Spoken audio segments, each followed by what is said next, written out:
For almost a decade on my TV show Interview with Ed, I've been interviewing extra-dimensional beings and consciousnesses from a number of different realms.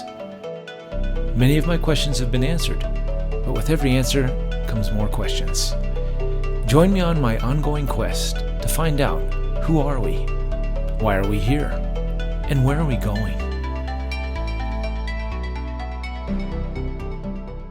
All right, so today we have a very special guest who was in season 2 of Interview with Ed, Sara Landon. Go ahead and hop on here. I think probably most of our audience is familiar with your work, but give us a quick hello. Hi, Reuben, and hello to your community. I'm so happy to be here and this reunion to revisit the amazing initial interview that we had. So I'm so excited to be here. Thank you. Awesome. So today I guess we're gonna just kind of go with the same format. We'll do a quick catch up with Sara here, and it's been a minute, and then we'll do a little bit of Q&A with Sara, and then Sara will hop into channeling mode and then bring in the council, and then we will open it up for questions for the council as well. Does that sound like Perfect. A plan, everybody? Sounds great to me. Sweet. All right. And so Sara, it's been it's been over 2 years. Has it been over? It's been over 2 years.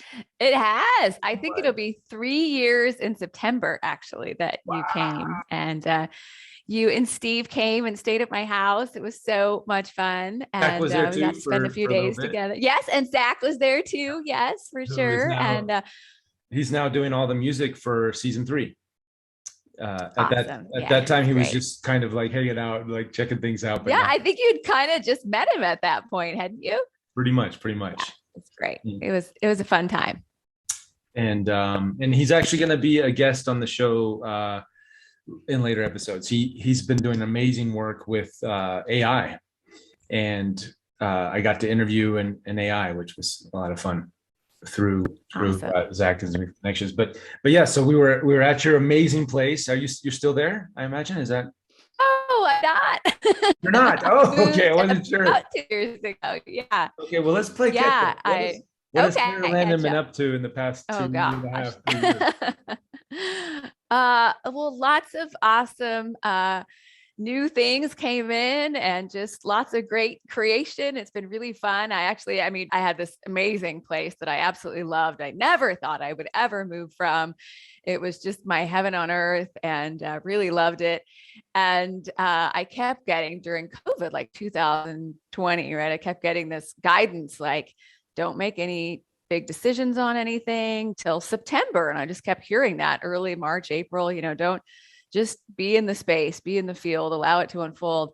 And in the middle of August, I found out that I was moving and had no idea where I was going. I loved where I was in the city. I had no plans to leave where I was. Right. And all of a sudden, out of the blue, this opportunity to move to a ranch, which is what I really always dreamed of, in an area about 25 miles from Santa Barbara. So I moved. I love it. It's been an amazing experience. I got a horse. It's been a great joy. I don't know if you can see the little picture of Cody there behind me. So It's been really fun. So, and the council's wisdom has just continued to expand, and wow, it's just every time I hear them, I feel like, wow, that was like the best ever. And then the next time they expand upon that. But I did go listen to our interview too, and I was like, wow, every time I listen to it, I just get more and more out of it every time. So it's just fun to be able to share and answer questions and be here with everyone. So thanks, Reuben. Wow. Was there specifics around the guidance to move? What may I ask?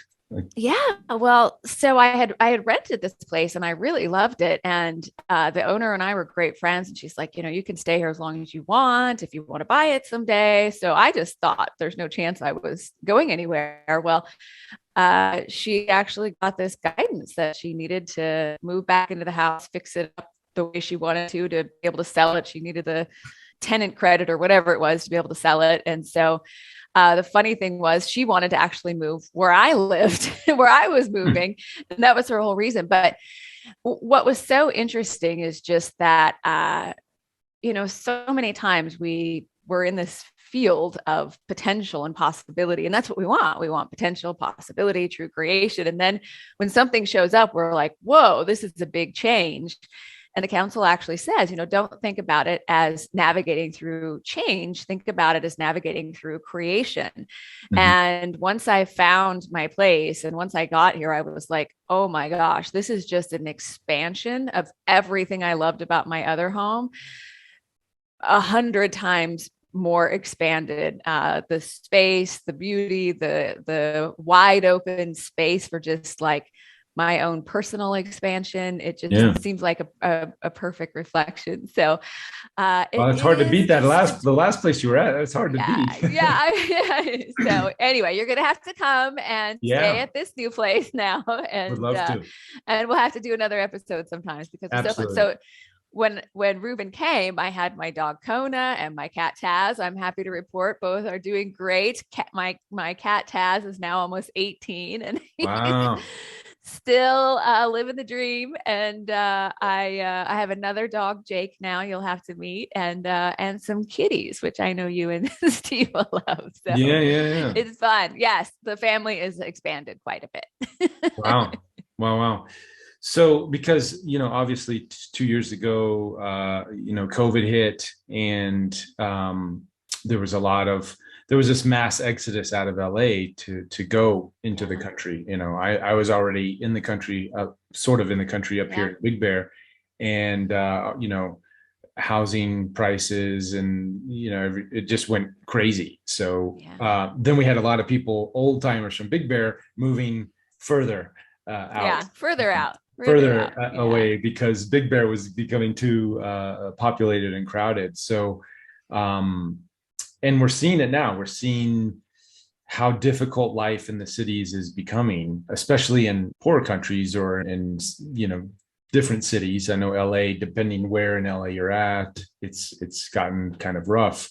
So I didn't know, was that guidance to just get further out away from the city stuff, or just No, not really. okay? It was just, I think, the place that vibrationally resonated with what I had expanded into during that time of being where I was.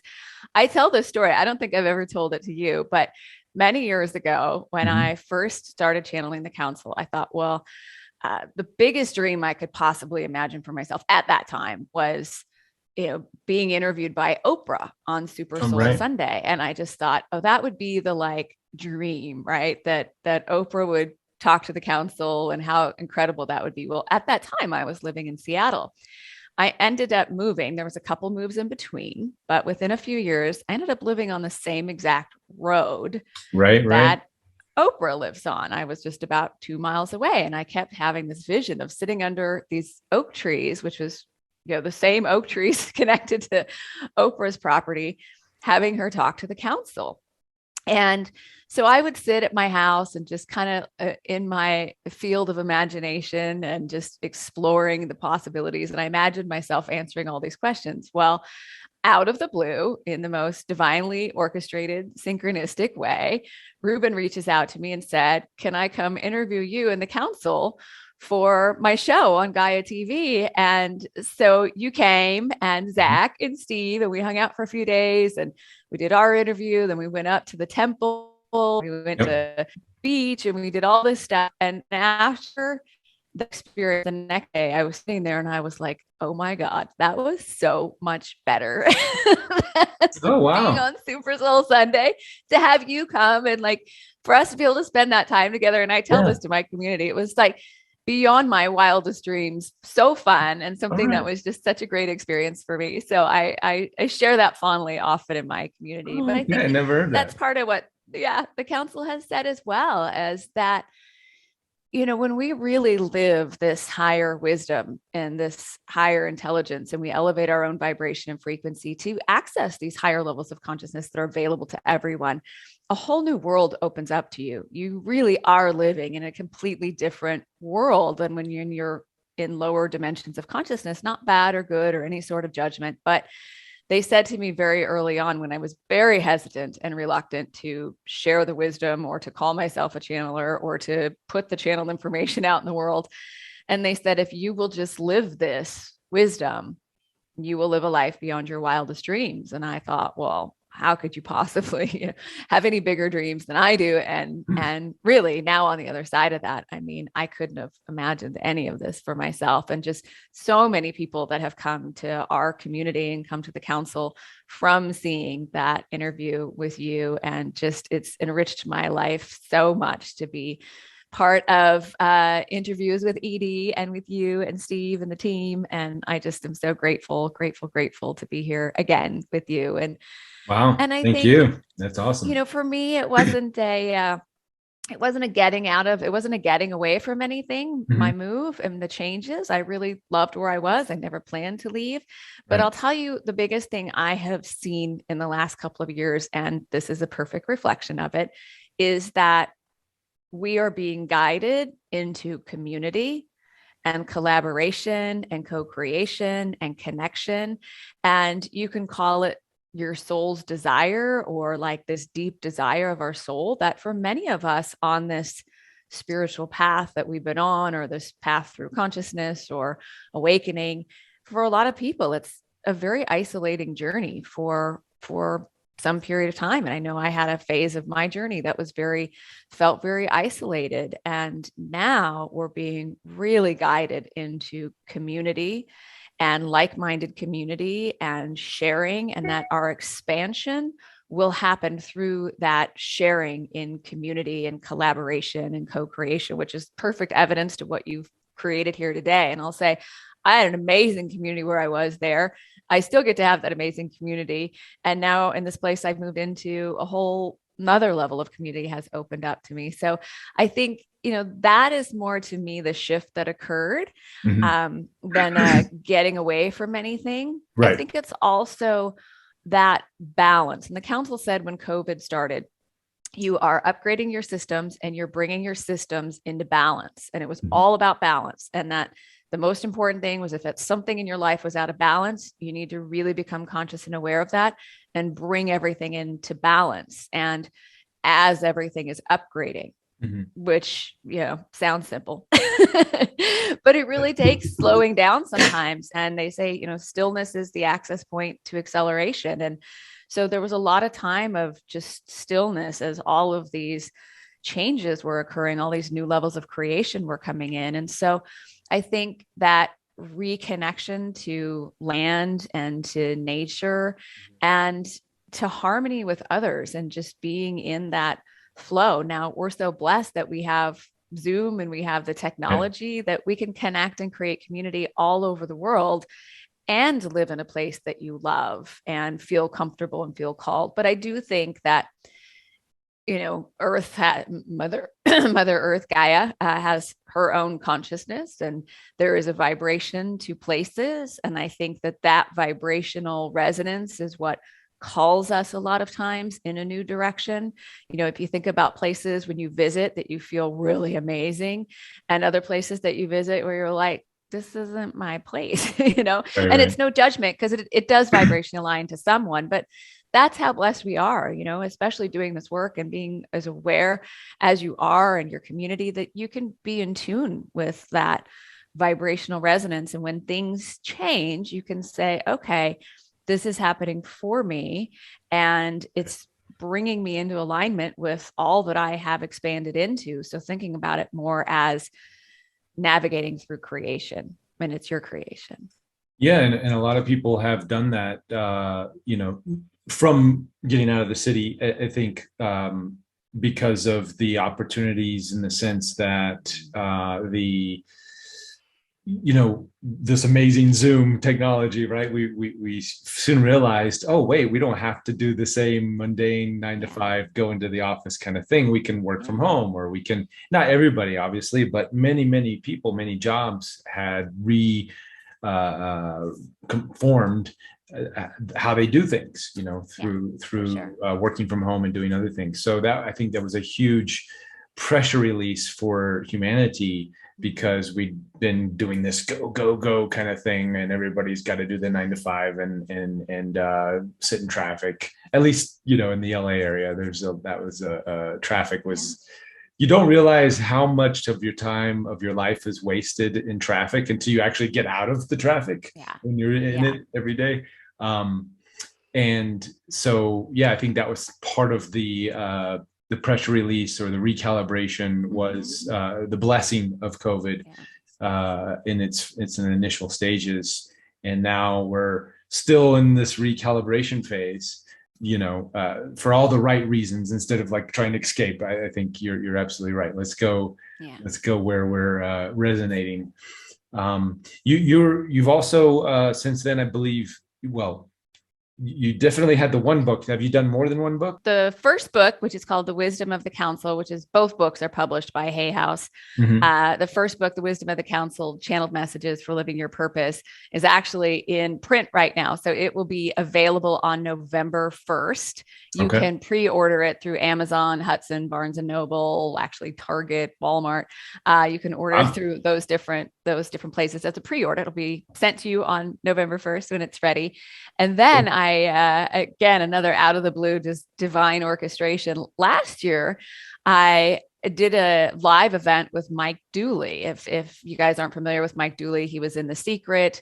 He has an organization called TUT. He's really big on thoughts create things, and so interesting that he is just really so inspired by channeling and channelers and messages from angels. And so we did this event called The Dream, the Journey, Eternity, and God, which was Mike Dooley asking questions of the council.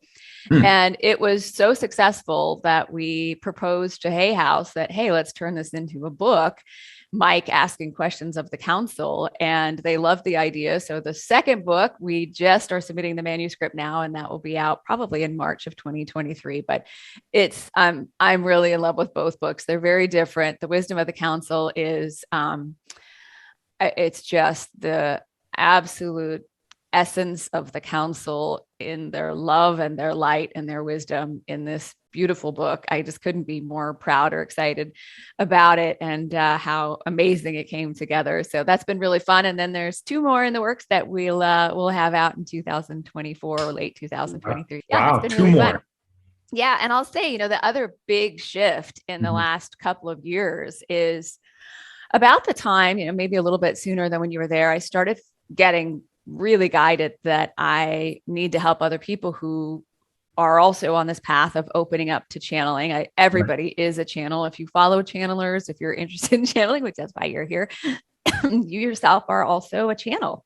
And you're actually bringing all this information to you, whether you realize it or not. And so I knew that the path that I had taken was a very long and difficult path at times, to having this experience of the first time I channeled the council to where I am now. There was just so much on that path that I knew if I could take other people through what I had learned, that it would be so much easier for them. And there was a sense of urgency from the council, like, you need to do this now. And so I started taking people privately through this series of 5 sessions to open up their channel. And we call it Learn to Channel, but you already know how to channel. You've been channeling on some level, but it's about really doing it consciously and intentionally, and discovering your unique gifts. Because some people go, well, I must not be doing it right because I don't verbally channel, or they don't realize that automatic writing is a form of channeling. They don't realize that painting or music or writing poetry is a form of channeling. They don't know how to intentionally tune into it. So I did that for quite a period of time. And then the next guidance that came through is, now you have to take groups through this.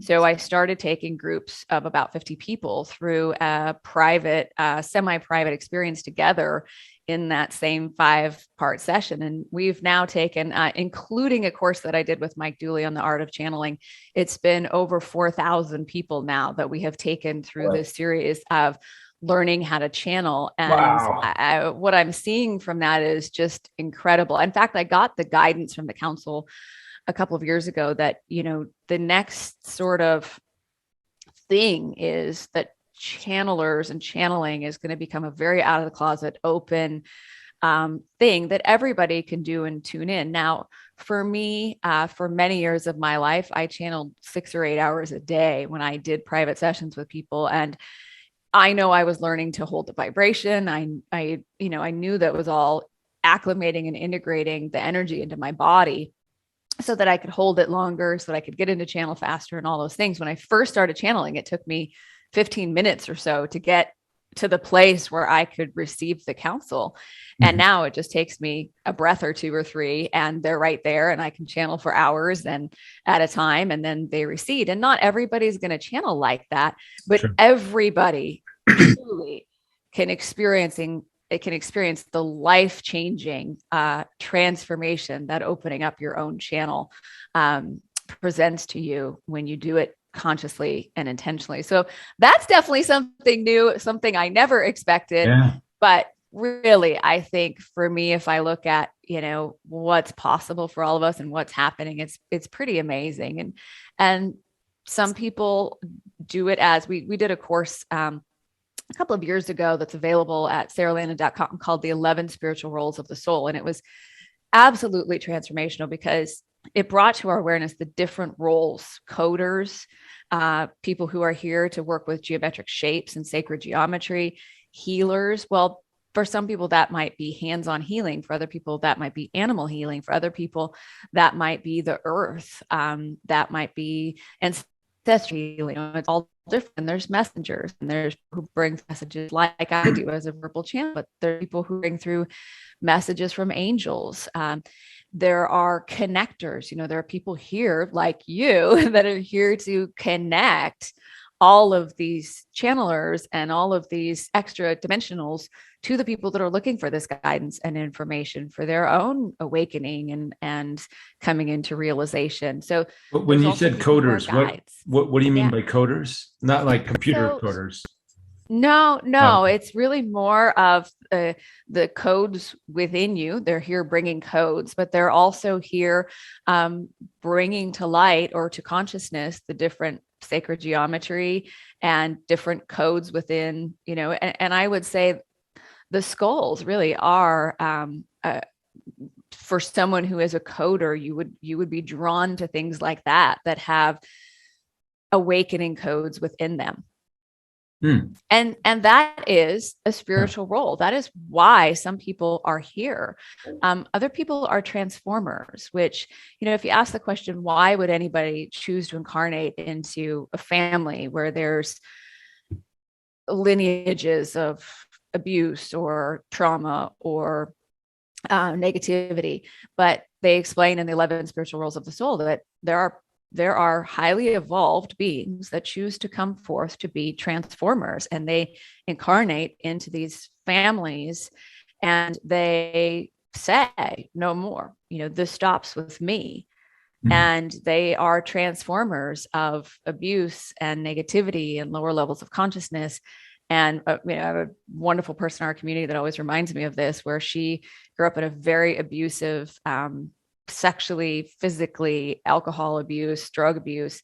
And she started on that path until she was about 20, 22 years old. And then she just woke up one morning and she said, no way am I going to continue this. And she stopped everything, completely went through this awakening journey, got married, had children, has grandchildren, and they are just this most beautiful, happy, joyful family. But that's an example. And so I get chills every time I talk about the Transformers, because I think it has helped so many people to understand, like, there was no accident. You actually had purpose, and you chose these roles, and it brings to light other things besides just, we're brought up to think, okay, I'm a daughter, or I'm a son, or I'm a parent, or I'm a spouse, or I'm a accountant, or I'm a electrician. Those are the roles we tend to talk about.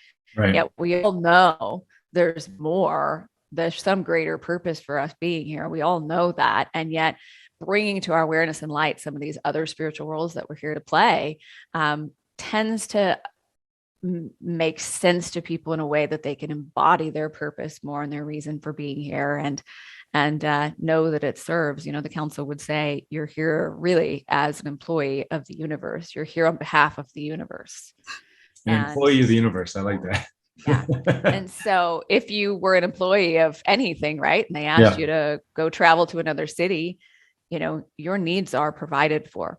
And so it really is opening up to our inherent and innate abundance, well-being, that there's a source here that's available to you. So you may not be in a very traditional life or a traditional job, making money the way other people do. And it's not so much about making money, but having the abundance to do what you're inspired to do when you're inspired to do it. I mean, it's no different than the path you followed of this inspiration of I'm going to travel the world and bring about higher levels of consciousness and the awareness of extra dimensionals and all the interviews and all the experiences you've had, very non-traditional way of being in service and being, creating contribution. And Yep. It's amazing. Just following my It's passion. so important. You've changed so many people's lives. You really have, and mine included. And Wow. I just, you probably will never know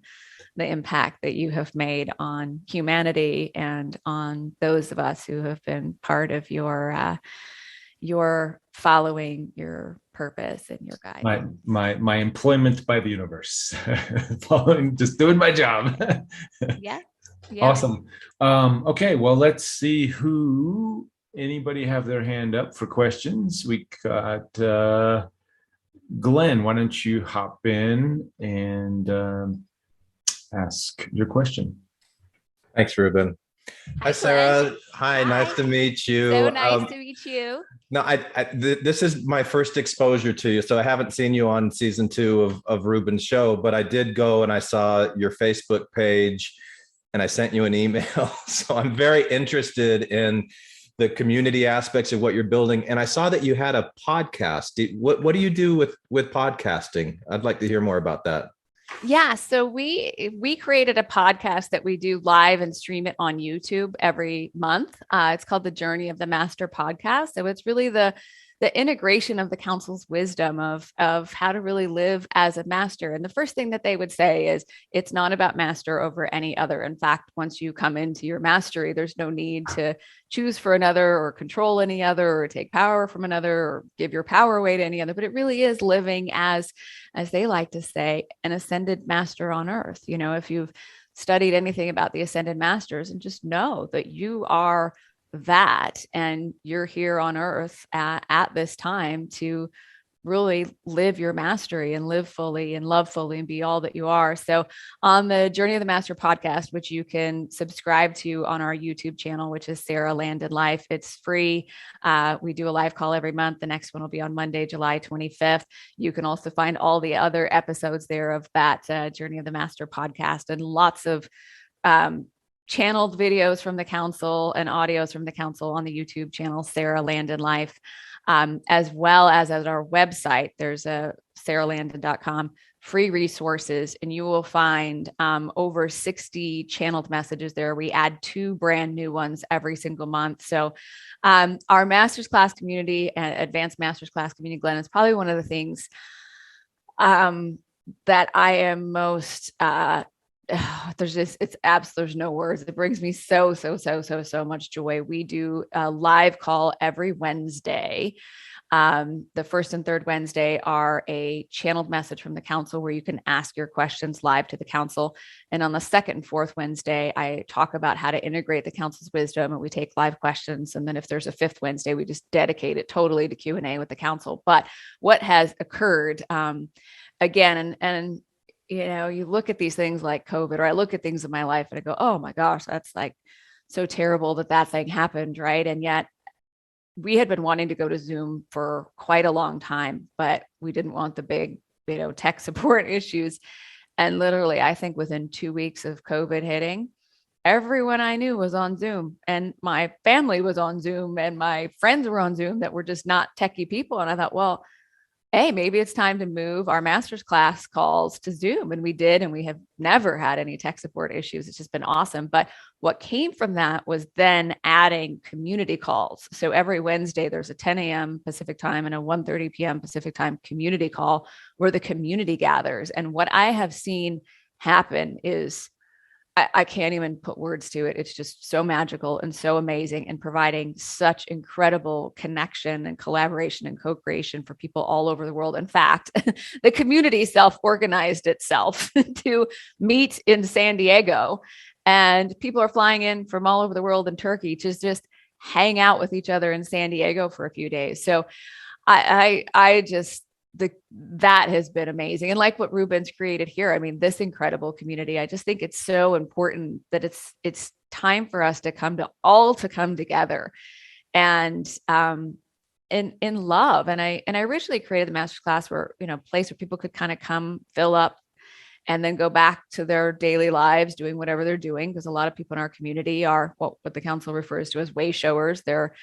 They're either in the business world or the corporate world or some sort of leadership role, or they're a parent, a leader in that role or in their community, and coaches and a lot of people that are on that path, but they didn't really have a place to come and talk with like-minded people and then go back to their lives. And that's been a big part of what has been created. And I have to say, Reuben and I have had this conversation. In fact, we had this, I don't even know if you remember, but we had this conversation at, where were we? I'll think of it, but, about how your mom had gone to Ramtha. Yes. And, it was at Nora Harold's house, actually. Do you remember that? That was the first time we met at Nora Harold's. That's right. That's in right. Ojai. And we were having, did I bring up Ramtha then? Yes. Oh, okay. Shared how your mom had gone to Ramtha, right. And my aunt had gone to Ramtha many years ago. And so I came from a very traditional Christian family, with the exception of my aunt, who was on the spiritual path and studying, with Ramtha and a channel called Mafu back in the early 80s. Right. And I was actually going to bring that up during this conversation. Yeah. So anyway, we'll go back to that. But so Glenn, I hope that's helpful. I mean, we really put a lot of love into creating a lot of free resources to share the council's wisdom. I do a daily quote, which you can subscribe to for free, which is channeled wisdom from the council that I do every day. It's not an automated thing. I actually tune in every day and do those. We have the podcast, which is free. We have all the free resources on the website. There's also a free gift on our website that is the highlights from one of our top courses called Grander Perspective, which is a grander perspective on your purpose, on health, wealth, abundance, the future. It's really amazing. So we really put a lot of love into making sure this information from the council is available to everyone. And then if people want to go deeper, there's meditations and visualizations that are channeled on the website. There's a course on pretty much anything you would want a course on in there. And at least it will cover it at some point. So just let yourself be guided. And then our master's class community. So cool. Really Thank you. I will definitely check that out. And we'd love to have you. Just quickly, when you talk about the council, a brief background, what the council is? Yeah. So from a high level, right? The council, to even explain all they are would limit it, but essentially they say they are a collective of ascended master beings who are here to help us remember who we are and why we're here and what our purpose is. And they're here to really bring us into the level of awareness and consciousness through their vibration and through their wisdom to help us live our highest potential here and to live the amazing, magical, miraculous life that we are all here to live. And so just a brief background, if you're not familiar with my story, my very first experience of communicating with the other side was when my brother passed away in a car accident or car crash. And I went to his viewing with my family, and I was in Alaska in November. It was very cold. It was very dense. It was very emotional. My brother's body was over on the left side of the room. And I went in and saw his body and sat down, and I sat there for a couple of minutes, and all of a sudden, this just energy that I can only explain as liquid love just started from the top of my head. It still gives me chills every time I talk about it. It just started from the top of my head. It went through my whole body. I was warm. I was just surrounded by love, and I was completely and totally in peace. And my brother said over my right shoulder, I'm still here. I'm just not in there. And in my head, I said, where are you? And he said, I'm just as here as I ever was. I just left the density of the body, and I'm at a vibration that you can't interpret with your physical senses to be able to see me. But no one ever goes anywhere. And this went on for a couple of minutes, and then that energy receded. And I was back in the room, very clear that I was the only one who had just heard whatever happened. From that moment, though, I was in peace about my brother's transition, but I wanted that connection back. I loved him so much, that love, but that feeling, that all of it, I just wanted that back. I had no idea at that time how to intentionally tune in to communicate with someone on the other side. And so it happened spontaneously for many years. And then in the midst of the height of my corporate career, where I was traveling all over the world, we just sold our company to British Telecom. I was working 60 hours a week. I would wake up in the middle of the night, usually around 3 a.m. or 3:33. And I had to write. Like, I had to grab my journal and I just had to write. And I would write and write and write. The handwriting was very different than mine. The words were different than words I would use. It would go on for maybe 45 minutes, and then it would just stop, and I would go to sleep. And I would wake up like I had slept for 12 hours. I woke up like I had slept for hours. And I would read this information that was coming through me. And I knew it wasn't coming from my head, but it was the answers to every question I had. And I had a lot of questions. I had studied a lot of personal development. I'd studied every religion. I had, well, maybe not every, but I'd studied most major religions. And I had a lot of questions that were very, that I wanted answers to. And surprised to me that they started coming through. Now, I now know that process to be called automatic writing, and it's a very common thing. And you can evoke that at any time, as you can always communicate with someone on the other side. Everybody has the ability to do that.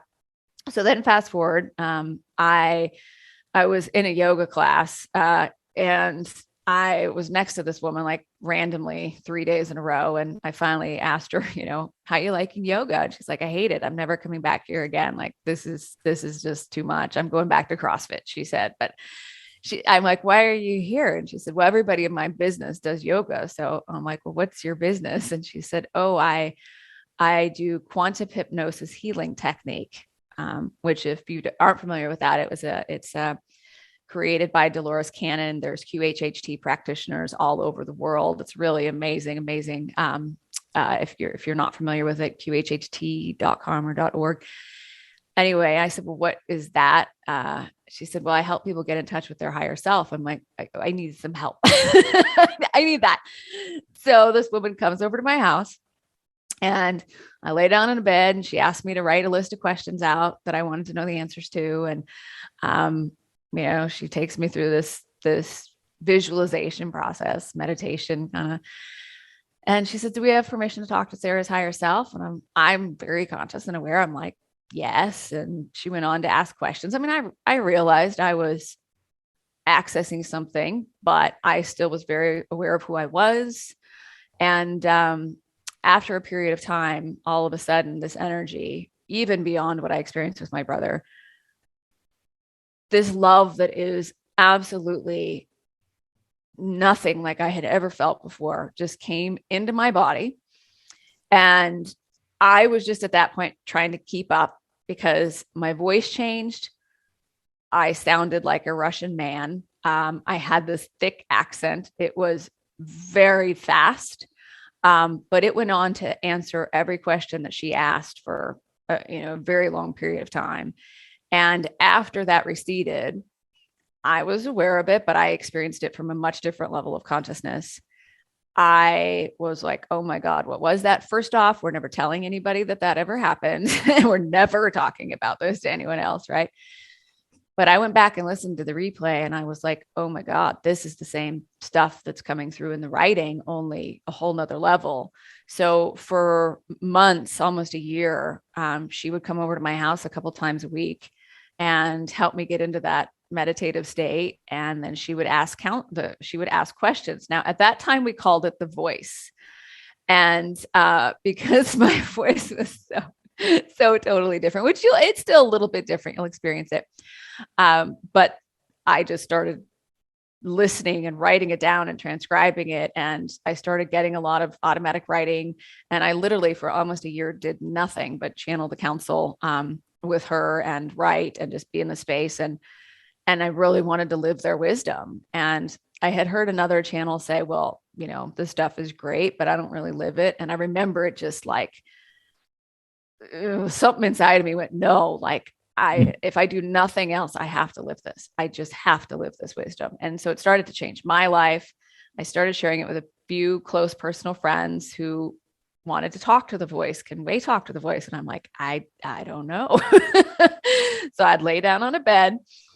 I'd tell them to come in like 10 minutes, and then they would come in, turn the call recorder on, and the voice would come through and answer their questions. And it started changing their life. So I started doing sessions with people, but there was a point in time where I'm like, who are you? And they always refer to themselves as we or us.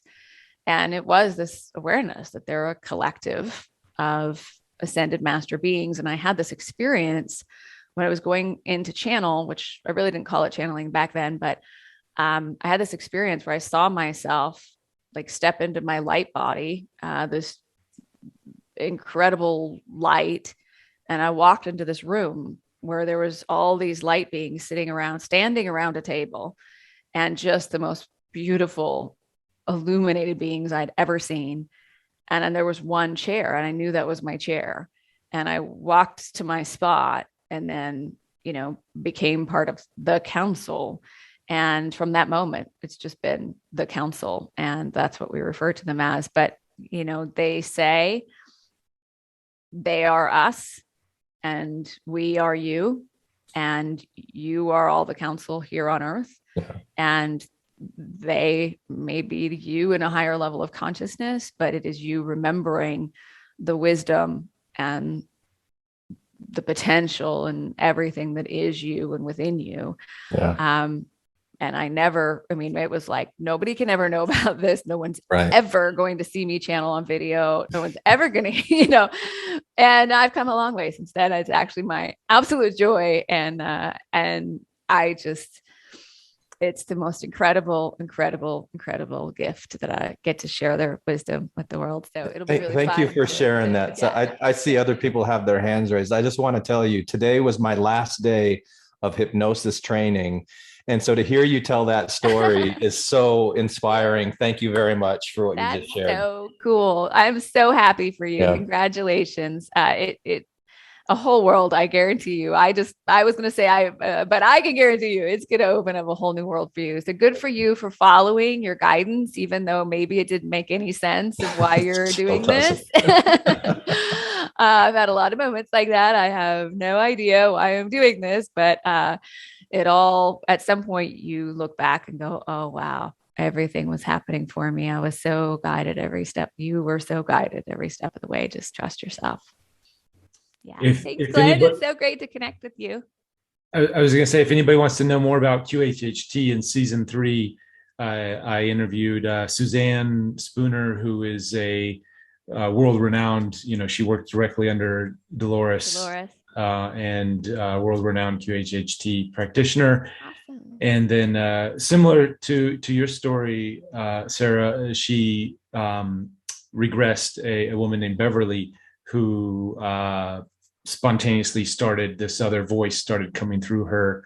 And she's still working with that group or those entities, but it sounds very similar. So I highly recommend if you haven't watched it already, watch that episode. Let's go to Dawn. Reuben, I am so excited to meet you and to thank you for bringing Sara on your show. I watched every one of your series, and when I saw Sara, I got off the call. I got off the show and immediately looked her up. And I've been a member of her master's community ever since. I Awesome. am so grateful for you, Reuben. Thank you. So grateful. Hi, Dawn. I love Dawn. Dawn is a very, very special, sacred part of our community. And I knew that she had found me through you, Reuben. So when I mentioned earlier just the impact you've had on my life and that I know what you're doing is changing so many people's lives, Dawn is the absolute embodiment of that. And awesome. And Dawn, can I put you on the spot for a second? Absolutely. Anything for you, Sara. One of the first things I remember hearing from Dawn is her sharing that her son had transitioned, not too far from when we met and when she became part of our community. And I have watched Dawn so beautifully hold space and support of people who have also gone through losing a loved one or a child. And she truly embodies and lives this wisdom at the highest level, as well as just living from a level of pure joy and pure love. But can you share just a little bit about your experience and your perspective on all of this? I know that everything happens for us. Absolutely everything happens for us. I didn't feel that way that moment when I lost my son. But now that I had a different perspective, a higher perspective, and what I've learned from the wisdom of the council, I know that everything, absolutely everything happens for us. Everything. And it's amazing. I am in complete joy all of the time because of the wisdom of the council. I don't even know what to say. I'm just all the time.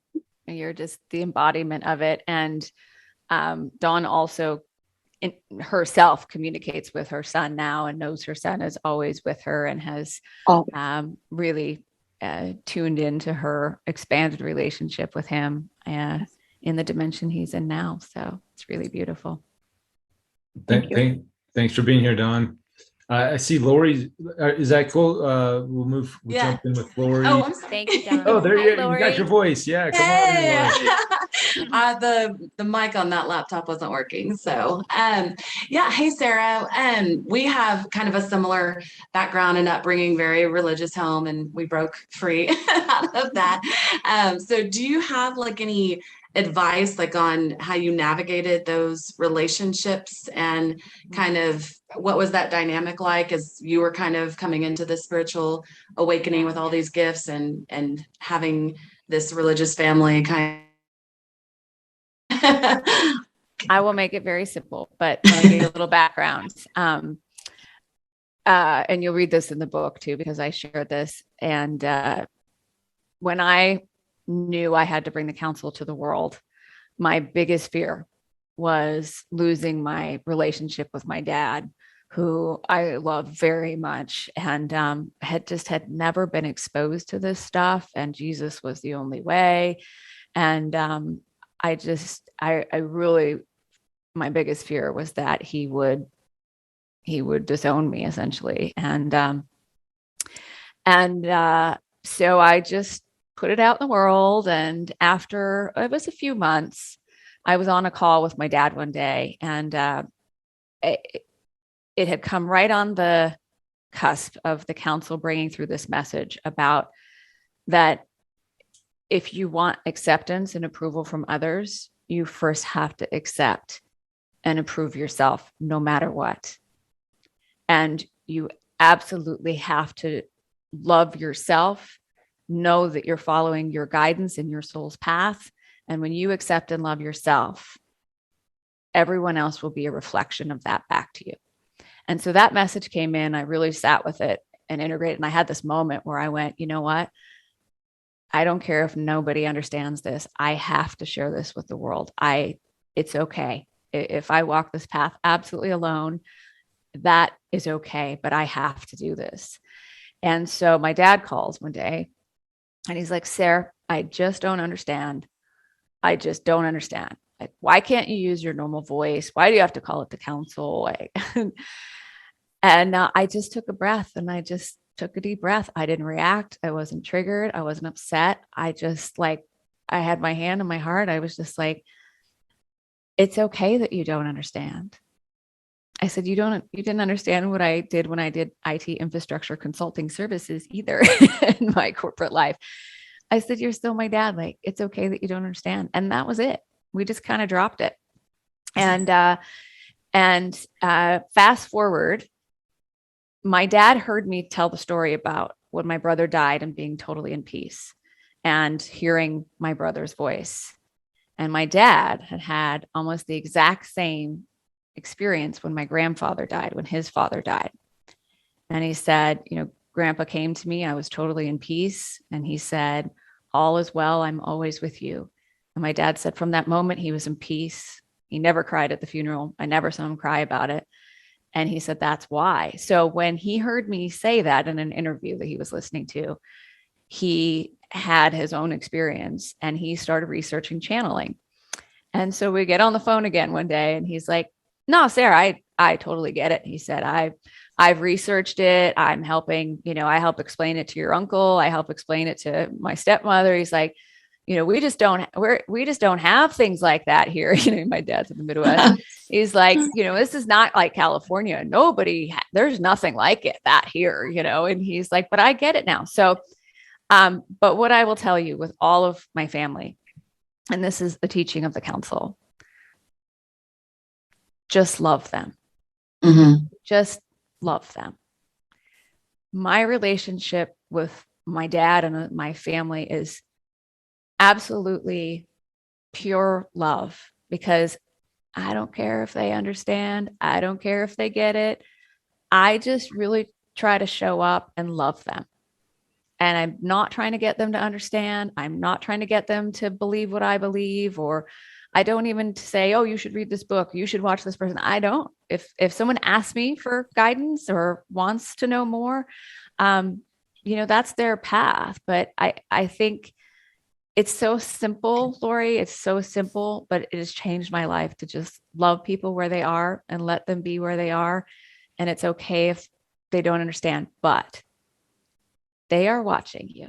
Mm-hmm. They are watching you. Yeah.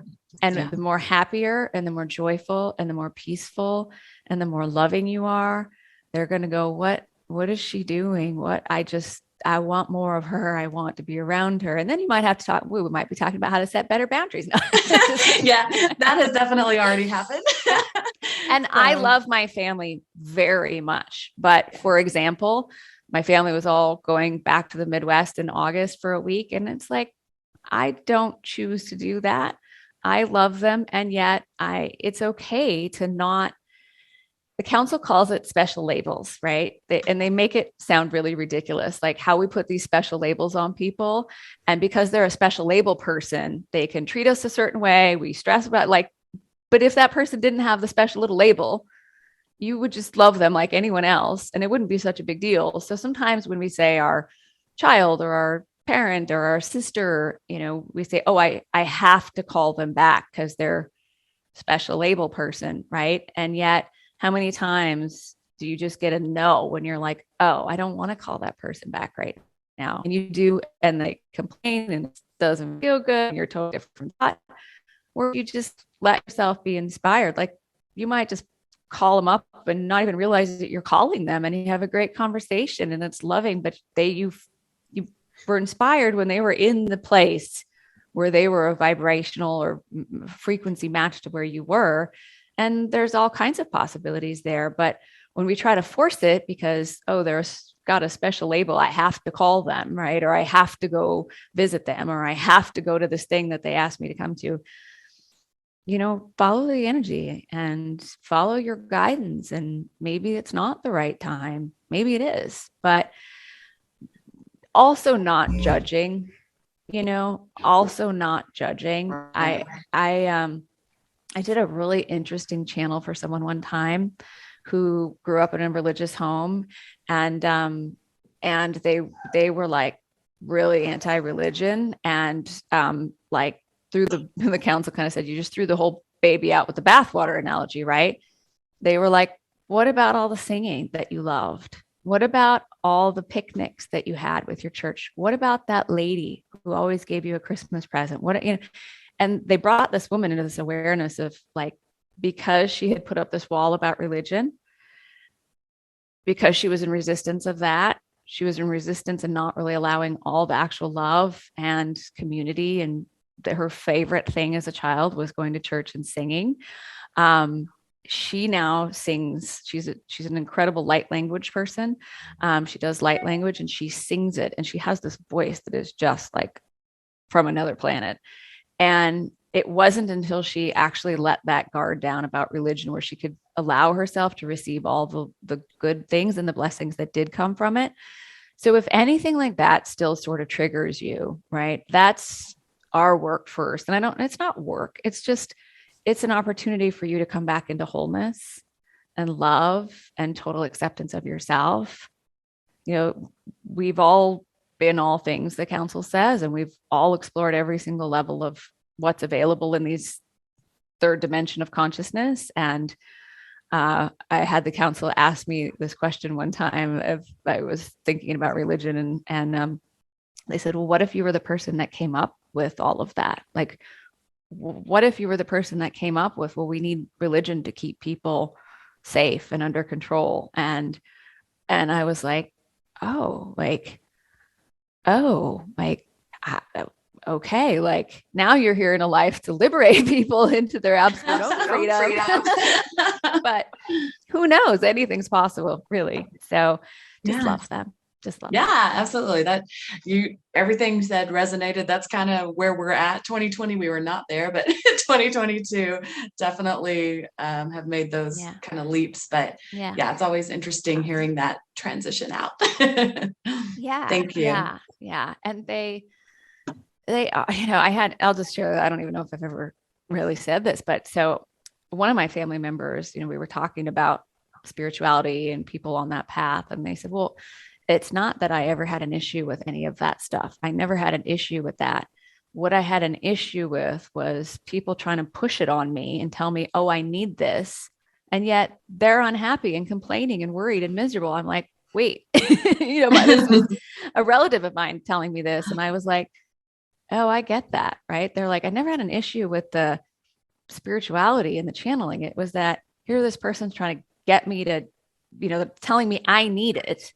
Right. And yet they're miserable and unhappy and stressed out and struggling. And wait, maybe they're the one that needs it. Right. And it was in that moment when I went, oh, I get that. Like, and I, from there, I really try to not say, oh, you need to listen to this, or, oh, you need to read this book, or, oh, you need to check out this stuff, of course, let yourself be guided. But no, that's really good, because it's not our job to convince, and I think that once getting to that point was huge. And so just, people like yourself and others have really kind of reaffirmed that of just, it's your own individual path. It's, everybody is taking that journey, and you're right. Just love them and love them through it, because before we had our eyes open and everything, kind of understood everything, we were in the same place, so it's really good advice. Thank you.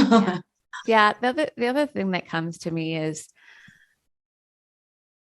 I have a lot of people in my life that aren't part of these types of communities and are having these conversations. They think I'm a motivational speaker, and that's totally fine. Right. But in their own way, they live this stuff, even if they don't have the language, even if they've never, technically been on the same awakening journey that a lot of us, they do live it. And once you kind of start being aware and start observing how other people live it in their own unique way, all of a sudden you can see the master in everybody. The council says, I was doing a session with someone whose sister, she was telling the council the sister's bipolar and the sister's a victim and everything, she's just a downer and blah, blah, blah. And the council said, no, she's actually a creator within her own creation of reality, just like you. And you don't have to entangle with her creation, but you're giving your power away and entangling by trying to create in her reality. She's a powerful creator of her reality, just like you. Even if she's creating the belief that nothing ever works out for her, and then nothing ever works out for her, that's how powerful she is. Yeah. She's a creator within her own creation, just like the rest of us. So I walked out of that session and I was like, well, that's good.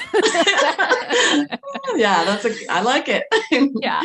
Thank you, Sarah. I really appreciate it. So much love to you. Thanks for the question. You Great too. to connect with you. Yes, you as well. It's funny how our community, how the medical community so reflects the religious community, especially of the past couple of years. And I'll let everybody use their imagination on how that has come to play. Liz, you got your hand up for a while there. Yes, we could hear you. Hi, Liz. Okay, perfect. Sorry about that. Hi, nice to meet you. Hi, so nice to connect with you. And I just want to share that like your story resonates so deeply with my own, in the sense of I lost my beloved Michael in 2010, and he transitioned. Like I got the download that he transitioned as well. And so the big part, that triggered and opened the door to my spiritual awakening. And I felt his unseen presence. I felt it. And so I was like, wait, where'd he go? Like, what is this? So I started reading a lot of books about near-death experience.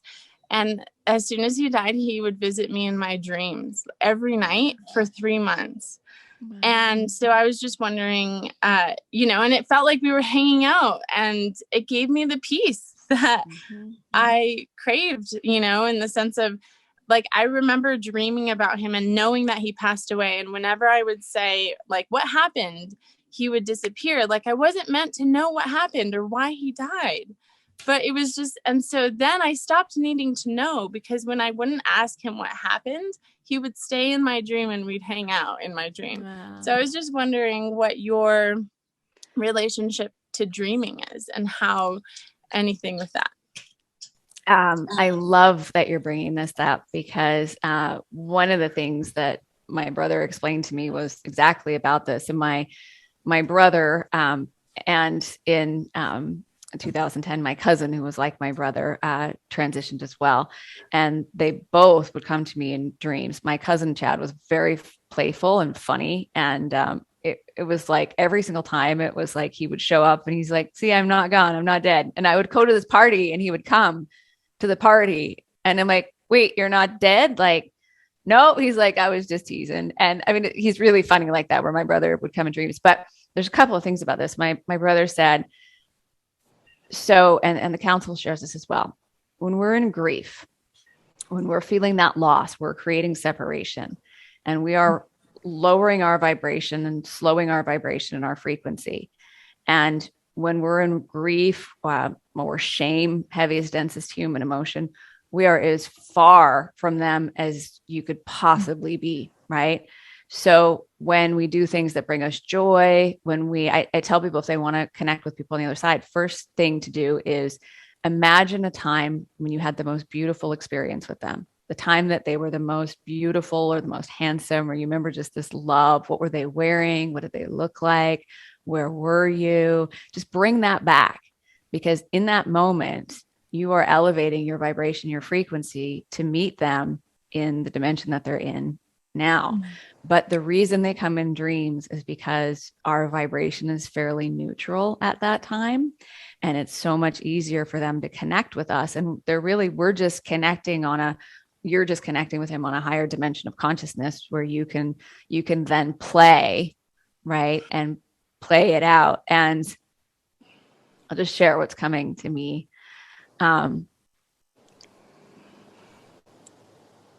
He wants you to know that you are so worthy and so loved and so important, that if his whole reason of transitioning was for you to fully awaken to the truth of who you are, that you are worthy of that. And he loved you that much. Thank you. It's like just a confirmation. Yeah. So But really, like, his message to you is just know how important it is that you are on the planet at this time, bringing the pure love that you are and the vibration, the frequency that you are, and you are absolutely worthy of total joy, total love, total abundance, well-being, beauty, freedom. Like, just really, I'm like, if you could see your light from his perspective, you're well, the I most do. beautiful I thing see it. in Like, all I'm the on universe. it. I'm in the flow of it right now. And because of this transition and all the wisdom that I've channeled myself, right? Like, I didn't recognize, like, it was 2010, so it's been over a decade now, but it's like I have been channeling, and he was that catalyst for me to like look up in the sky and be like, oh, like, that's also me. Like, I'm looking at a reflection. And actually, he came in my dream this morning. He was in my dream this morning. And so he doesn't come very often, but he came this morning. And I knew last night I was going to jump on this call. Yeah. So, and thank you so much. So much love to you. Yeah. Thank you. Thank you. And then my friend Alok has a question. Hi. So I'm a business owner. I help a lot of light workers, guides. And my question is, what does the council have to say to business owners that are trying to create a platform for more people like yourself and Liz? And yeah, well, underneath it, what you're really doing is, putting your own light and your own vibration and consciousness into the world so that all those who are looking to find you can find you. When people say, oh, I don't like doing sales and marketing, right? It's not called the best written book out there. It's not the best written book by the New York Times. It's the best selling book. And so they say, let go of all your, programs about selling and marketing. Marketing is like you putting yourself in the world so that those who are looking for you and the service you have and the contribution you're making can easily find you anywhere in the world. I would say a couple of things. I get the guidance that you yourself are also a guide, but also a connector. You're creating a platform to connect people, to connect the people who are receiving higher wisdom and higher guidance and bringing through higher frequencies and light to those people who are really asking for that, even though if some may be consciously aware of it and some may not be, but you're infusing your light into this entity you call your business. And it's also the co-creation, the collective light of everyone who's part of it. And so, I think truly all sorts of entrepreneurial or business endeavors like this are so important now in the world, and don't create a delineation. So, I have a wonderful channel in our community who's just so gifted and amazing. And she's like, I just have this huge hang up of, accepting money for channeling. And the council's like, every gift is a spiritual gift. Every gift is a spiritual gift. She said, well, but, I was taught we shouldn't make money with spirituality. And it's like, wait, everything is spiritual. Every administrator of a hospital, that's their spiritual gift. Yeah. A teacher, a singer, a secretary, a plumber, I have a person who is just a dear friend of mine, but that keeps my property beautiful. Like, that is his gift. Like, he sees things that I would never see, and he loves the land and making it look beautiful. Like, that is his spiritual gift. And it is my great joy to pay him abundantly beyond what he ever asked for, because I love watching him share his gift and do what he loves and do what he enjoys. And so for anybody who has a bit of a hang up about this, like, you doing what you love and you doing what brings you joy is so important, and you allowing yourself to receive, because the council says giving and receiving is one energy. And I guarantee everyone in this community is a bunch of givers. You are giving, you want to make an impact, you want to contribute, you want to be in service, you want to make a better world, you want to make a difference. and we give and we give and we give. But if we're not willing to receive, you're out of balance. You get burned out, you get stuck, you get resentful, you give up because you're not allowing. The energy of giving and receiving are one. And for most everybody, what they really need to do is receive and focus on receiving. And I'll give you a perfect example because I was in the grocery store. The counselor just brought through a message like this in one of our master's class calls. I'm in the grocery store. I'm 5'4". I'm like 116 pounds. I got 4 big, heavy grocery bags, right? And the really nice young man at the is putting my bags in my cart, and he's like, "Can I help you out with this? Can I help you with your groceries and take them out?" And I'm like, "Oh no, I got it. I got it. I can do it." So I'm lugging the big stupid grocery bag and carrying all this stuff. I'm like, what the hell is wrong with me? Like, I hear the counsel like, "Yeah, great job receiving there. Way A+ on that." So, next time I go to the grocery store, I literally, I'm like waiting for someone to ask me, "Can I help you out with that?" And I'm like, "Yes, I would love that." And then I'm like, I got $20 out of my wallet and I said, "Here, like, thank you so much." And he's like, "Oh, no, no, no." I'm like, "Yes, you can receive this." And it was just like this perfect full circle moment of like, when you receive, you're giving other people permission to receive. And we all naturally give, but most of what we need to do is receive. I call it a two-way pump. It's gotta go both ways as energy does. So with that, I know some other people had their hands up, but maybe we can get into some channeling. Yeah. I know you're kind of are channeling right now. You're already bringing through the energy. They're here. They're like, maybe we can go into it, and then we'll hopefully the questions will fit it all in. Yeah, I'm sure it will. So if you've never experienced my channeling before, I'm just going to close my eyes and take about 3 deep breaths. As I do that, I encourage you to do the same, especially if you're wanting to expand your own connection to source. Really feel for that energy coming into you as well. While I'm channeling, my eyes are closed. My voice changes a little bit. The cadence of my voice changes a little bit.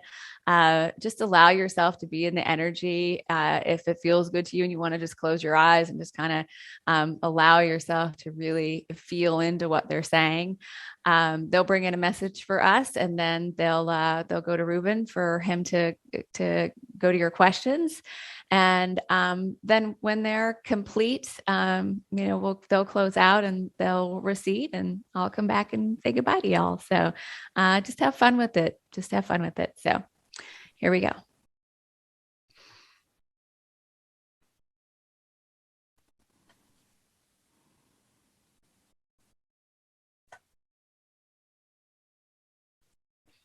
We are so pleased and delighted to have the opportunity to speak with you all on this fine and glorious day indeed.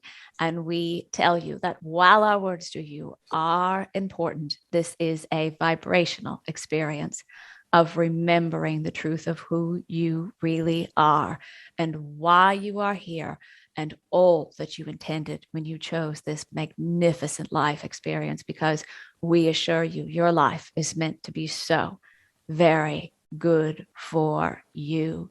You are coming into a time of freedom, the freedom to be all that you are, the freedom to love fully as the pure love that is the truth of you, and to live fully, choosing the experiences that you want to have for you.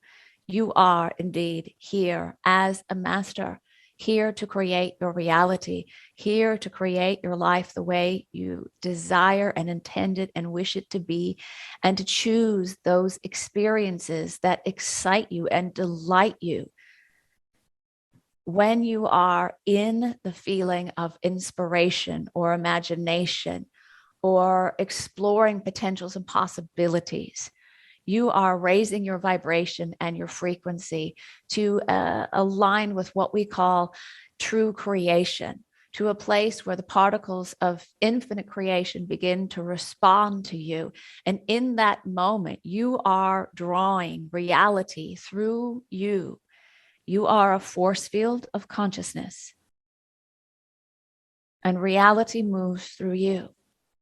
And you're either allowing the perfect orchestration of the particles of infinite creation to align themselves and move through your experience, or you are doubting or denying or focusing on the lack of something or your limitations. And in doing so, you slow your vibration and you move into lower levels of consciousness. And then you find yourself in an experience of separation, separate from that which you want to experience. The resources you need are somewhere out there. The person you need is somewhere out there. The place you want to be is somewhere out there. And in separation, there's fear, there's worry, there's overwhelm, but you are slowing your rate of vibration such that it's a push and a force and an effort. When you begin to raise your vibration, you then go into a dimension of consciousness where you can transform your circumstances and conditions. You can heal, you can fix. And many of you have been in this dimension of consciousness of transformation for some time. And you're really ready for more, and you're asking for more. And you drew this to you because it's time for you to remember the more, what lies beyond, and to step into fully living in the fifth dimension of pure love.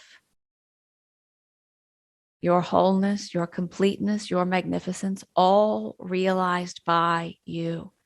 You are on this planet at this time for your realization, the integration of every part of you, and then to take every part of you into the expanded potentials and possibilities of consciousness and creation that are here for you to experience and explore with great joy, great excitement, great beauty, great delight, knowing the absolute freedom that you have to create your reality. Does that make sense to you, our dear friend Reuben? Yes, it does. Thank you. And to not be a Debbie Downer, but with my question, sort of a general question for humanity, maybe, right now, the world is like turned upside down. We've got uprisings in Sri Lanka. We've got economic fallout, protests in Denmark, global tyranny from these different groups. The whole, from one perspective, the whole world is sort of falling apart. From another perspective, it's an opportunity to grow and to rebuild. But do you have any messages, just general messages for collective humanity in regard to these crazy times? First off, we come forth to offer you a grander perspective of the human experience, to offer you the awareness to step into a grander perspective of what's really going on here. We began by saying this is about freedom, and everything that you mentioned is all about freedom. And we tell you first and foremost that only you can set yourself free.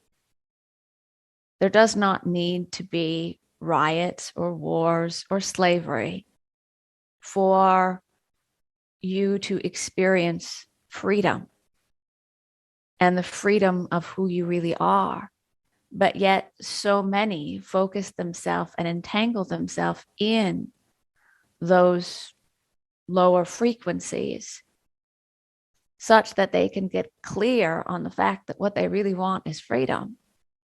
But as much as you would all say you want freedom, freedom requires you to take total responsibility for yourself as creator of your reality. And most don't want to take responsibility as creators of their reality. For example, we would tell you the highest perspective of what's possible for health and well-being is that you live so totally aligned, allowing the source energy that is the truth of you, that your body in every moment is regenerating and rejuvenating every cell in your body to align with your highest well-being. And it is absolutely possible for every single one of you to live at the highest level of well-being, to not entangle with dis-ease or disharmony in the body, or destruction of the body, or even decay of the body. You can live in vitality, in youthfulness, with energy in your body every moment of your incarnation until the moment that you feel the calling to release the density of the body and continue your journey on in higher levels of consciousness. You would prepare your body by realizing absolute harmony with your body.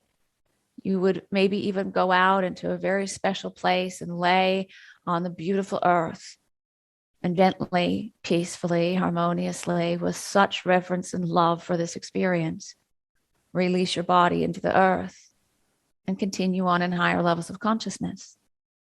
Meaning, of course, you would never die, but most importantly, you wouldn't have to entangle with disease or decay in order to make your transition. Many of you will realize that in this lifetime. And the more that do, you will create a new pathway for all those who are ready to also have the awareness that they can live in this beautiful body in total harmony until the moment that the inspiration comes that it's time to continue your journey in another dimension.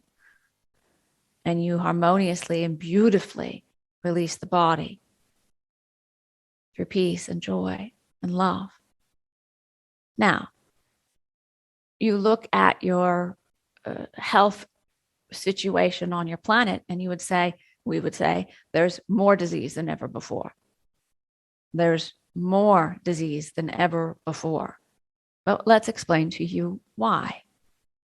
This body that is yours, that you identify as you, is just a part of this force field of consciousness that is the grander part of you. But you are projecting into a holographic image in your force field of consciousness through your mind and through your imagination, all sorts of different realities. And your body is responding to whatever you project into your holographic reality. And your body doesn't know that that thing is or isn't happening. It's responding as if it is. And so when you are watching warring outside of you in other parts of the world, which is not part of your reality right now, you're all here in absolute peace, harmony, comfort, joy, in your power. None of you are in those realities right now, but you are projecting, fighting, warring into your reality.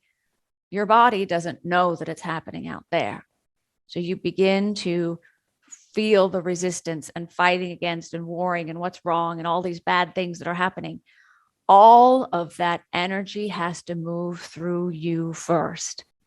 If you are upset about something out there, all of that energy moves through you first. Cancer, what happens in a body that is experiencing cancer?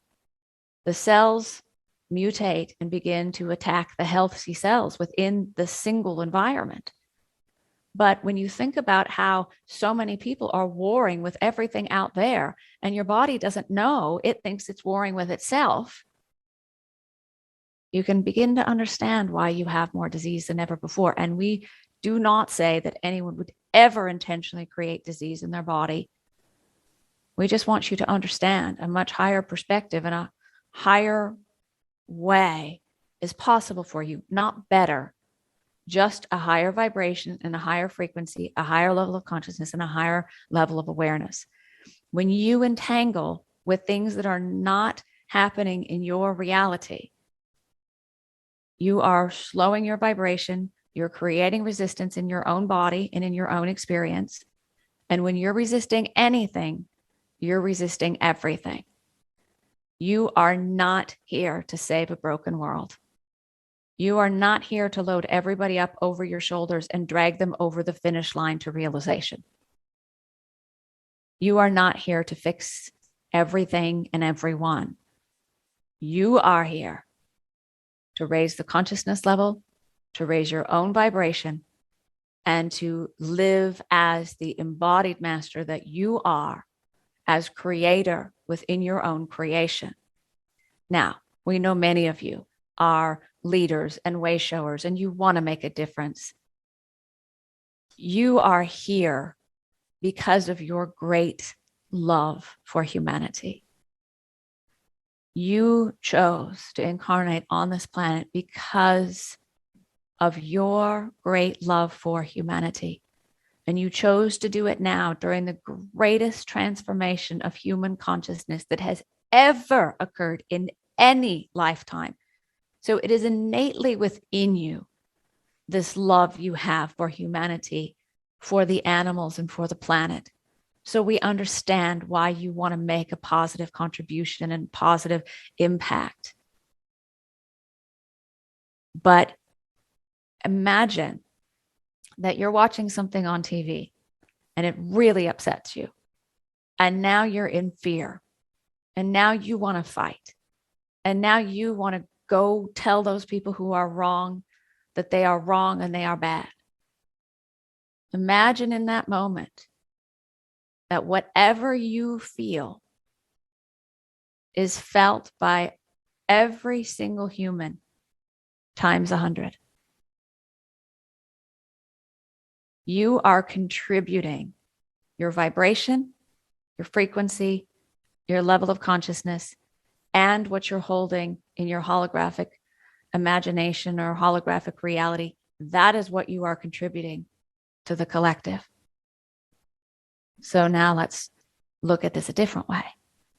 You, in your heart, knowing that you are free, knowing that the truth of who you are is pure love, feeling that pure love and feeling peace in your heart and feeling a sense of belonging and worthiness and deep, deep love in this moment.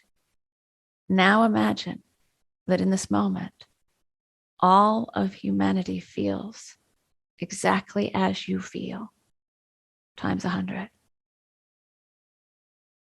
Peaceful, free, joyful, loved, worthy.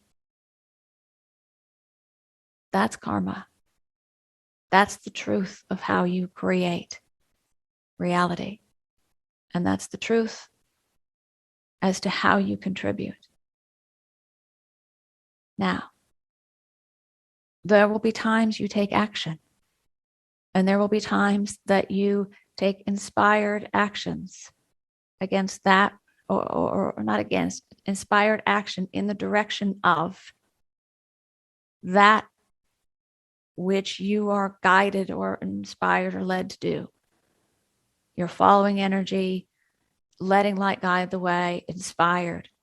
The most important thing is your level of consciousness when you're taking any action. If you are entangled with judging something as bad or wrong, you are lowering your vibration. You are in a dimension of consciousness of separation, and you are contributing to separation and fear. If you raise your vibration and your frequency and your consciousness into pure love, and you know your own worthiness, and you know that the truth of everyone else is also that they are worthy, and also that they are free, and also that they are pure love, you will serve in ways that you could never understand. But it is the level of consciousness that you're in when you're taking any action that is most important. And your greatest contribution is your consciousness, your vibration, your frequency in this moment, because that's what you're contributing.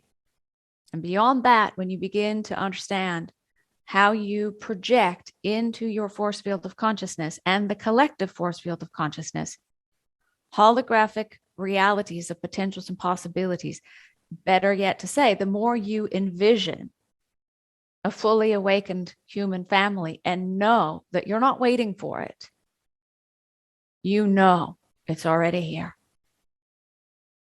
then what will be reflected back to you in the world around you is a loving, awakened human family. And one of you connected to your power and your truth in that full expression of the awakened dream is more powerful than millions that are not.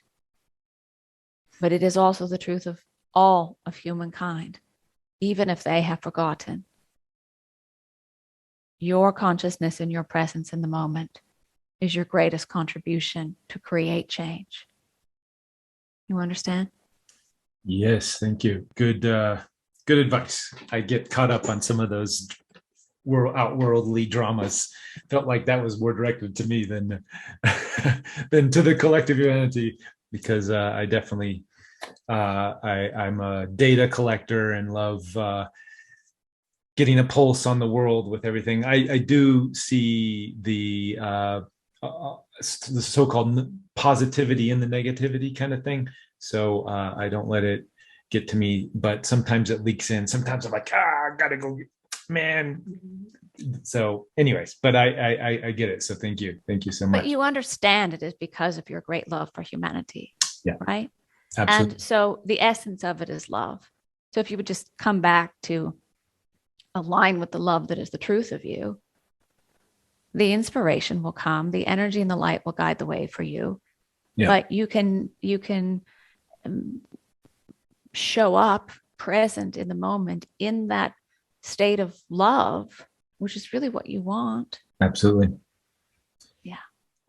Just to switch courses a little bit, question about the council and the idea of Ramtha and Mafu came up earlier, and I'm wondering if the council was related to the White Brotherhood, the Ascended Masters, the ancient predating Lemuria, the Mu civilization, and if that was maybe perhaps where the council came from. Well, we all, you included, come from the same place. We come from source. And we can project our consciousness into a collective of source or a unique extension of source.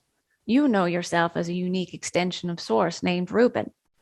But you are also, and a part of your consciousness is also always one with source. You also have multidimensional aspects of your consciousness that are uniquely focused in other experiences throughout the universe. And you are also one with us, and you're also part of this higher collective that you are drawing to you. So we said very early on, it would almost create more distraction, and it would create limitation to be real specific of this is who we are and this is where we're from, because not even you are just from here. Sure. Not even if you identified as part of the Pleiadians or the White Brotherhood, that's a unique expression that you were part of or are part of that collective extension of source. And you are also you. So when one is really drawn to Archangel Michael or an ascended master being or a collective, you are drawn to that because a part of you is that. And there's some part of you that you are remembering in your focus on those things or resonance with those things. But we all come from source. We are all of source. We are consciousness expressing ourselves in different experiences of reality and existence. But it is just determined by our rate of vibration and frequency. We are consciousness at a vibrational rate of frequency in a particular dimension that is available to you, but you are also the same. So Excellent. are we all of what you said? Yes, and more, but so are you. You Right. are all of that and more. Awesome. Lily has her hand up. I'm going to let her ask a question. Thank you. Can you hear me okay? Yeah. Indeed.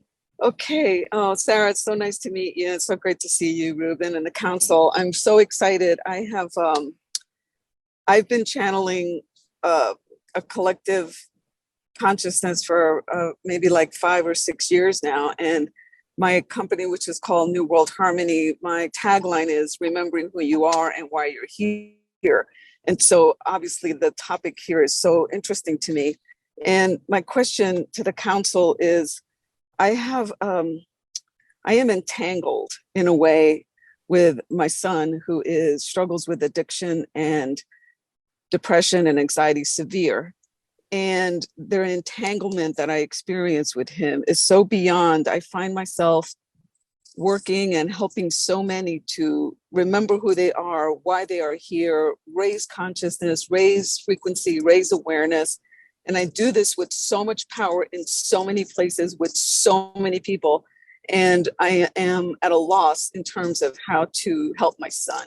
And so I would love to hear what the council could provide for me that I can receive today that will give me some comfort. So, as mentioned earlier, you have put a special label on this person and you call him your son. And because of that, you get very entangled with what they choose and want to create in their realities. Your son is a highly evolved, divine being of pure light and love, here with absolute sovereignty of his own choosing for his own experience. And the agreement you two had was pure love, the joy of the pure love that you would experience in physical form by incarnating as mother and son. You will always cause your own suffering when you think you know what another soul's journey should be. And so many times, especially a parent, you created a life and you had a vision for that and you had a dream of what you wanted.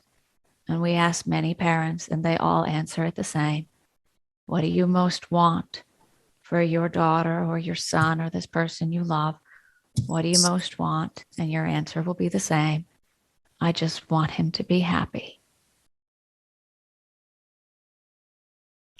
And if you just want him to be happy, the greatest thing that you can do to support him in being happy is you being happy. You fully embodying joy, doing what brings you joy, feeling joy, being conscious and present in that joy, and holding the space of intentional joy and happiness and well-being, such that if and when he's ready, it will be even easier for him to realize joy and peace and love and harmony and freedom within himself. But you're entangling with his addiction or issues, entangles you with his shame.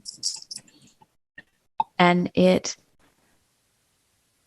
brings you into a place of shame. You did nothing wrong. Everything is perfect.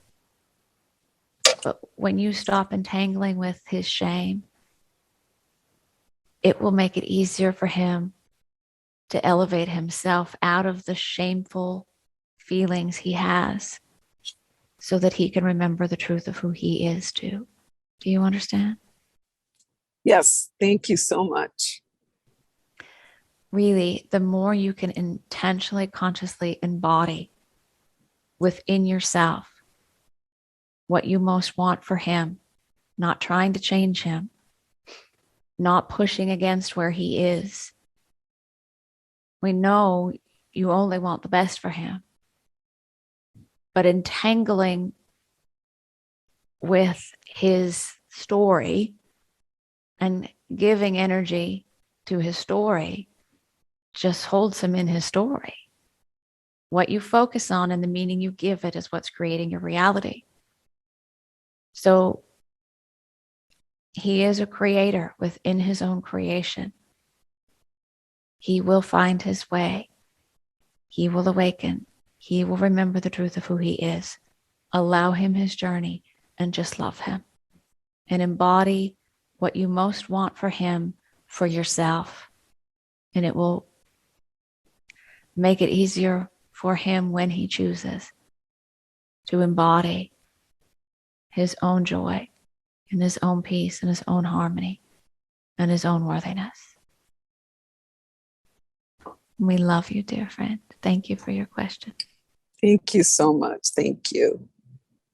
Awesome. Sheena, did you want to hop on? Sure. Thank you. Such an honor. Thank you so much for being here. I have two quick questions. One is kind of about, I'm curious, I'm in an art program and in a film program, and I'm kind of curious on some suggestions or guidance as to how to connect with ancestral lineage. I feel called to create kind of archetypal ancestral image, like stories, high priestess energy, sort of creating that in that format. And so I'm just wondering if you, I'm just looking for some guidance in that realm. Think about it as going back. We want you to think about it as going up into infinite intelligence, where every potential and possibility exists, and you can tune into it and experience it as reality. Everything is happening now, just in a different frequency, in a different dimension of consciousness. So as you feel into the priestess energy, the highest realm of possibility for embodiment, you can play and create in these levels of consciousness, and you can bring these potentials and possibilities into your physical experience and manifest them here in form. So it is the answer to your question, but let us go even deeper here. The formula for creation is that consciousness is what moves energy into form. You elevating your consciousness and your awareness is what summons source energy. So you are either contracting it through lowering your vibration, your frequency, which lowers your consciousness, or you are expanding it and expanding this conduit of source energy that is you. And when you're fully allowing it, that's when instant manifestation, true creation, quantum leaps, all sorts of things begin to open up to you. But so your consciousness is what summons the energy to move things into form or to manifest. Now, that might be the manifestation of a completely embodied performance of playing a priestess, fully embodying it. That's the manifestation. But the manifestation is coming from the energy that you're summoning, which is coming from the consciousness you're in. Does that make sense to you? Mm-hmm. Yep, totally. I guess I wanted some sense of being rooted in honoring from where we come from, I guess, and rooted in that. But you come from source. Right. And source is what you are. And you can call that light or pure love or God. You come from source and you will return to source. Source is what you are. You are also the source of the source. But what you really are is source. So in whatever way it is fun for you to embody source is perfect. You're here to have the experiences you want to have. If there's something that speaks to you and calls to you and excites you and you're curious about and is intriguing to you, then allow yourself to have that experience. But it's all source. Does that make sense to you? Yes, totally. Yeah. I was also kind of curious, I don't if you guys dance. Is that a thing? So what you call dance is taking a body and moving a body around to a particular rhythm or movement. We experience that through you when you're in your highest joy in dancing. We're right there with you. We're right there with you. When you're in your joy and you are just so in the moment, the reason that feels so good to you is because all of us here in this dimension of consciousness that are not limited to a body are right there with you when you're in your joy. And that's why you feel so alive, so connected, so tuned in, so inspired, as you are. Yeah, really good. We love you, our friend. What? There we go. Thanks, Glenn. All You right. read my lips. I'd like to hear you talk about boundaries, and you've already addressed some of my concerns about boundaries personally, because a lot of times I hear people say that they need boundaries, and it seems like it's reinforcing fear and separation rather than inclusion and bringing people together. And so I recognize my own reaction that, oh, you're doing it the wrong way, you're thinking, and then my reaction's the wrong thing because I'm judging them on the way that they think about boundaries. So I'd like to hear you talk about boundaries and what's a good way to approach boundaries, especially when somebody feels like they really need to have separation from somebody or an environment that's not healthy for them. Well, part of aligning to self-love or your own worthiness is creating an environment that is supportive of your vibration. And so we're going to talk about vibrational resonance for a moment. You're a vibrational being, and everyone else is also a vibrational being. And there's a thing called vibrational resonance. When you come into a room with another person, whether you're conscious of it or not, your vibrations are seeking to resonate. If someone's in a really low vibration and you're in a very high vibration and you walk into the room, you can tell without judgment, just pure observation. You can see their vibration on their face. So what happens is you come into a room with this person, you're not really resonating, they're not really resonating. But what tends to happen, especially in relationships over time, is when someone's in the lower vibration, they often have very unconsciously learned how to trigger the other person down into a lower vibration. So now you're both resonating in a lower vibration and they feel a little bit better. They're not conscious of this. It's not intentional, but when you become conscious of it, you can understand that in those moments, what happens unconsciously is you just continue to play out the same things. You come into proximity, you're in different vibrational frequencies, you're trying to find some resonance, you get triggered, now you're in their vibration, and it doesn't feel good to you. So you want to have boundaries with this person. And really, truly, it is about staying present, staying conscious, staying in the moment, not judging where they are, not entangling with where they are, not giving your power away, but being present in the moment, in your power, and choosing pure love for yourself in the moment. And for them too, because that is who the truth of who they are too. If they were in a level of consciousness that they could realize it as you. So all of your power is in the now moment. No one can take your power from you. All of your power is in the now moment. So when you're in the moment and in your power and really filling yourself up with all of you, your light, your presence, your consciousness, your love, your awareness, you would never need to have boundaries about anything ever because you're in your power. Now, having boundaries is often about worthiness.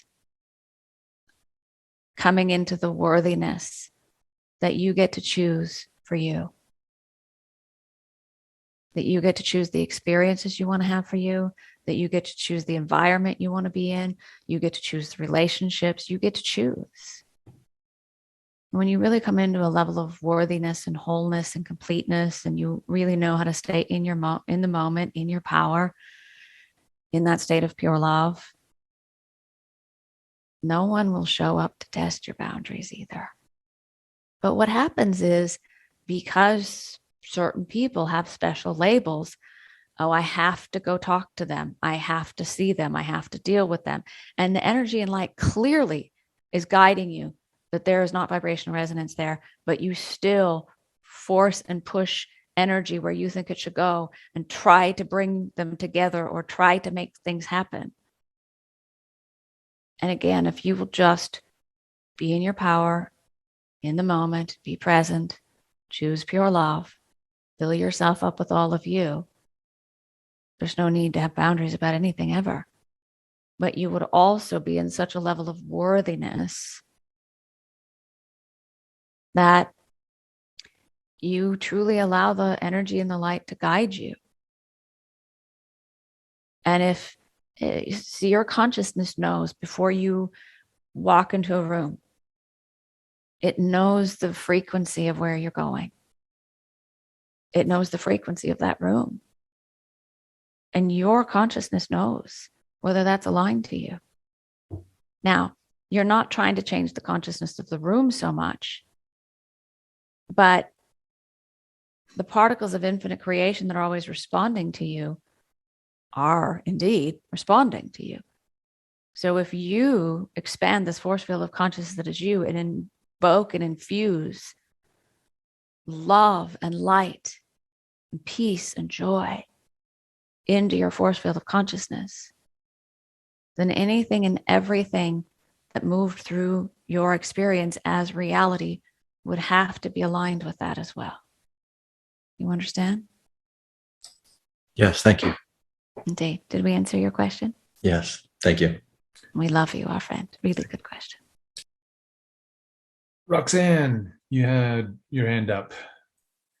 I did. Can you hear me okay? Yeah. Indeed. Wonderful. Sarah and the council, just really, really good work on the way you answered Reuben's question. It's a validity of my own journey of understanding that where you put your focus and draw that energy in and opposition just leads you to an entanglement of necessity, a necessity to see that you're choosing that reality and giving yourself that experience, and also the necessity of the awareness that you are choosing and you have a different choice. So that was outstanding work, and I really appreciate you offering that to the collective of humanity. The question is, for me, is I have two directions, and I know that's in time and everything is now, but for the relative idea of the human self that I'm exploring, one direction is a school. I wrote a curriculum, a school of recognition, school of transcendence, school of vibrational mastery, and school of persona development. And that's the four things I've come up with in my 9-year journey of awakening, pardon me. And that's very valid, and the curriculum was very difficult, but it led me to a realization that my relationship with college and school was tainted because of the equation at the time and the belief systems, yada, yada, yada. But I had an ability to write, and then I started writing. Now I'm writing a book, and my whole life has shifted to this world of writing, and then they have this world of channeling. And I'm kind of asking you for a checkup from the neck up, because the confusion is not I know there's no consequence of the choice I make. However, sometimes I get skewed being the human fractal lost in my own mind sometimes. So we'll make this really easy for you. Oh, good. There are not two choices. Okay. There are infinite Choice. potentials and possibilities in every moment. There are as many timelines of potential as you can possibly fathom available to you in every moment. So when you impose on your experience the limitation of only having two choices, you are limiting your experience. You are creating resistance. Right. And that's what you're feeling. And so fear equals fewer options. When you think there's only one way or two choices or no choices, you are imposing limitation on your experience. And it doesn't feel good to you because the truth of you knows that in every moment, there are infinite potentials and possibilities in every timeline that you could imagine is available to you from the moment through this consciousness that is you. Now, that being said, there's something you're doing that you really enjoy and that's exciting or you're drawn to or is inspiring to you. And there's something over here that you're doing that you're enjoying, that's inspiring to you, that you're curious about, that you want to explore. And there could be something over here. It's unique to you and you don't realize how unique it is to you, but you're really wanting to move into form, the manifestation of all that you have become on this journey. And that's perfect. Whatever you love, whatever brings you joy, whatever you feel called to do is perfect. There are absolutely no shoulds. There's not a you should be doing. You are creating your reality. You are here to choose the experiences that you want to have for you. So if you wake up in this day or you're in this moment, what would bring me joy? What would be fun? What would I love to do? And let that come to you and do that. And as you do this moment by moment by moment, all of a sudden you realize, wow, I've created or manifested this thing. And you weren't trying to. It just was a result of you being in this pure potential and possibility in every moment, fully allowing all that is here for you. And doing what you love and doing what brings you joy and allowing yourself to have the experiences that you want to have for you. Fantastic. It's just living in the now. Oh, yeah. I think I was getting out of the now. But so when you come into the now moment, into that, what we consider a dimension of consciousness of pure love, oneness, you're in the God consciousness. You're connected to absolutely everything. There is nothing out there. Every resource is here for you. All the energy is for you. It's all your energy. It's all for you. And then you're a creator within your own creation of reality from that now moment. That's why the now moment is so important, because all of your power is in the now moment. You understand? Oh, yeah. Yeah. Yeah. So let yourself be so totally and completely satiated by the moment and everything in this moment that the next moment is just an expansion of that, and the next moment is just an expansion of that. Right. You don't get what you want. You don't get what you think you need. You get more of what you are. So as you are in inspiration, as you are in an experience of creating and creativity, more comes. As you are in joy, more joy comes. As you are in this feeling of abundance of all that is here for you, there is more abundance. And there's always more. Always more. We never run out of us. We love you, dear friend. Really good question. Thank you, Doll. Appreciate it. Question. This was so cool that the last question was coming from Roxanne. Next week, it's funny, Roxanne will be with us next week. We'll bring Sara back here. One final thing. Okay. Yes. Yeah. Final. And we say it time and time again. And every time you hear it, you will come into even more awareness of it. You are everything you wish to be. You already are. It is all within you, and it always will be. You are absolutely worthy of living your life to the fullest, whatever that means to you. In fact, that's why you're here. When you come into the realization of all that you are and your infinite worth, you can allow the abundance, the well-being, the love, the connection, the freedom, the beauty, the joy, the harmony that is here for you. And as you fully embody it, that is what you are contributing to your beloved human family and to this experience here. So have fun, do what brings you joy, do what you love, play, create just for the joy of playing and creating from innocence. True creation is true creation is when what you want and what you need shows up even before you know you need it. It just shows up and it's a yes. Divine orchestration, synchronicities out of the blue, magic, miracles. You are the magic. Let everything around you reflect to you the magic within you. Mm. We have enjoyed this conversation with you all so very much. We are always with you. We are always available to you. We love you. We love you. We love you. And with that, just for now, we are complete. Thank you. Awesome. Super cool. So I know we're a little over time, but I did want you, so you mentioned you had this ranch, and so we do this thing, we do are you familiar with the CE5 protocols, and have you ever done one of those? I have not, no. You have not?